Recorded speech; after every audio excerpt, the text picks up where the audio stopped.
In today's video, I'll be teaching you how to ollie. Two things you want to be comfortable with doing before learning how to ollie is one, knowing how to push around and cruising on your board.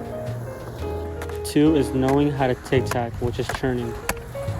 If you're comfortable pushing and turning around your board already, then you're ready to learn how to ollie. The two fundamentals that make an ollie are one, the pop, and two, the flick of the foot. Those are the two things are what make an ollie. Let's talk foot placement. For my front foot, I like to have it right below the bolts, and I like to have my foot not too back or like too forward. I like to have it right here, like centered with the board. For my back foot, I like to have half of my foot hanging off at the end like this. Now that you know the foot placement, let's get into how do you pop. When learning how to pop, you usually want to use the ball of your foot because all that force is going to be focused in one area, which is the ball of your foot, and that's going to create an explosion, like a spring, and it's going to make you pop higher when you're using the ball of your foot because all that force is going to be focused on that one area. When starting off, the first thing you should practice is the popping of the foot. When popping, you want to push down to the ground, and lift your foot up quick up. You don't want to go like that and keep it there. You want to pop the ground, bring it up, push down, bring up, it's like that. Take it to a board. Practice that popping motion, but on the tail. So you're trying to pop real quick down and bring it back up. Like that.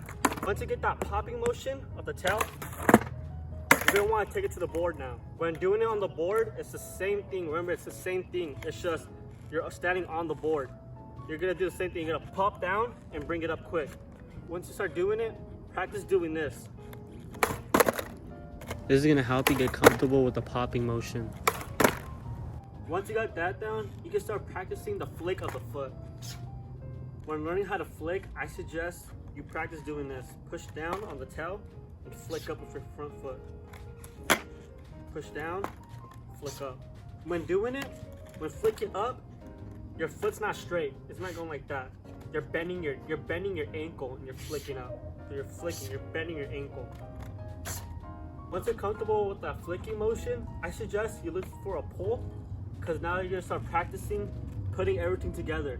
That popping motion plus with the flick. Holding on to something, it makes you more confident and like comfortable doing it. When you're putting everything together, and you bend down and you pop off the ground and you jump in the air. When you jump in the air, that's when you flick. If you do it right, it should look like this. And once you get that down, you can try to just do it, but commit with that back foot, keep it on there. And then you gotta ollie. The best tip I can give when all said and done though, is just keep practicing. Just practice. That's all it is, just practice. Just keep practicing and you'll eventually just get it naturally.